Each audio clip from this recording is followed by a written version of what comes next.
નમસ્કાર દોસ્તો, સ્વાગત છે આપનું ગુજ્જુ મોટિવેશન લાઈવમાં। આજે આપણે જાણીશું શ્રી જહુદ માતાજીની પ્રાગટ્ય કથાની સંપૂર્ણ માહિતી વિશે। તો વિડીયોને તમે લાઈક, શેર અને કોમેન્ટ કરી લેજો। તો ચાલો વિડીયોને શરૂ કરીએ। વર્ષો પહેલાની આ વાત છે। પાટણ જિલ્લામાં દાયનોજ કરીને એક ગામ છે। આ દાયનોજ ગામની પરવાળે એક દરબારોનું ગામ હતું, જેમાં એક દરબારના ઘરે દેવી શક્તિમાં જહુએ અવતાર લીધો। આ દરબારે ત્યારે આ દીકરીનું નામ જસી રાખ્યું। જસી 15-16 વર્ષના થયા ત્યારે બન્યું એવું કે દાયનોજ ગામમાં એક દુડિયો ઢોલી કરીને નામચીન ઢોલી હતો। આ દુડિયો ઢોલ વગાડે એટલે હૈયાના હાલ ખોલી દે તેવો હતો આ દુડિયાનો ઢોલ। એક વખત નવરાત્રીના દિવસે દુડિયો ગામની પરવાળે આ દરબારોના ગામમાં ઢોલ વગાડવા આવ્યો। રાતના 9-10 વાગે દુડિયે ઢોલ વગાડ્યો અને ગામની દીકરીઓએ ગરબા ચાલુ કર્યા। આ દીકરીઓમાં જસી પણ ગરબે રમવા આવી હતી। ગરબે રમતા રમતા રાતના 2 વાગ્યા।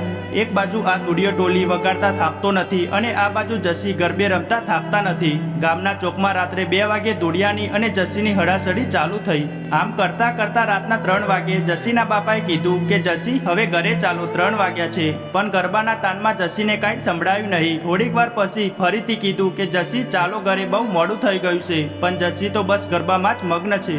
પરોડિયાના 4 વાગ્યા એટલે જસીની માએ કીધું કે જસી પરોડિયું થયું, ચાલો ઘરે। પણ જસીએ સાંભળ્યું નહીં એટલે જસીની માએ જસીને મેનું માર્યું કે જસી ઘરે ના આવવું હોય તો જાઓ દુડિયા ઢોલીની સાથે। અને જસી આ મેનું ખમી ના શકી।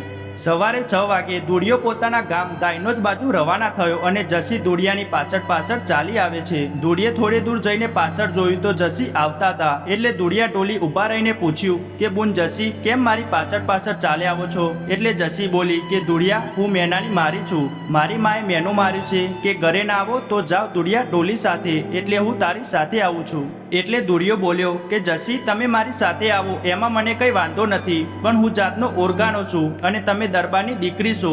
એટલે જસી બોલી કે દુડિયા, હું દાયનોજ ગામની આ આંબલી આસનું વાડું છું। તું કાલે અહીં મારું ડેરું બનાવજે અને જો જગતમાં દુડિયાની જહુ ગુજરાતભરમાં ડંકો ના વગાડાવું તો મારું જહુનું વેન છે। બીજા દિવસે દુડિયે દાયનોજ ગામની આંબલીએ 5 ઇંચનું ડેરું બનાવ્યું અને અબીલ ગુલાલથી જહુનું મંડાણ માડ્યું। આમ કરતા કરતા 1 વર્ષનો સમય વીતી ગયો। એક દિવસ દાયનોજ ગામમાં મહાદેવના મંદિરની સામે એક કૂતરું મરી ગયું। મહાદેવના મંદિરના પૂજારીએ દુડિયાના ઘરે 2 ચેલાને મોકલ્યા અને સમાચાર કહેવડાવ્યા કે આ કૂતરું તાની જાય। ત્યારે બન્યું એવું કે દુડિયો તેના પરિવાર સાથે બહાર ગામ ગયો હતો અને આ પૂજારીના 2 ચેલાએ દુડિયાને ઘરે આવીને ઘરનો દરવાજો ખખડાવ્યો। આ બાજુ જહુ માતાએ વિચાર કર્યો કે મારે હવે જાગૃત થવાનો સમય થઈ ગયો છે। એટલે જહુ માતાએ 80 વર્ષની ડોશીનો અવતાર લઈને દુડિયાના ઘરનો દરવાજો ખોલ્યો અને કીધું કે શું કામ છે ભાઈ? એટલે આ 2 જણા બોલ્યા કે મહાદેવના મંદિરની સામે કૂતરું મરી ગયું છે, દુડિયો ક્યાં છે? જહુ માતાએ કીધું કે દુડિયો તો બહાર ગામ ગયો છે।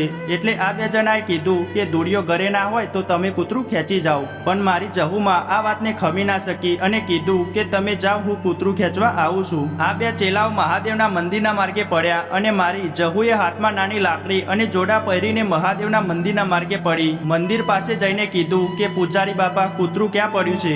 એટલે મંદિરના પૂજારી બોલ્યા કે જુઓ, એ સામે પડ્યું, જે 2 દિવસથી મરેલું પડ્યું છે।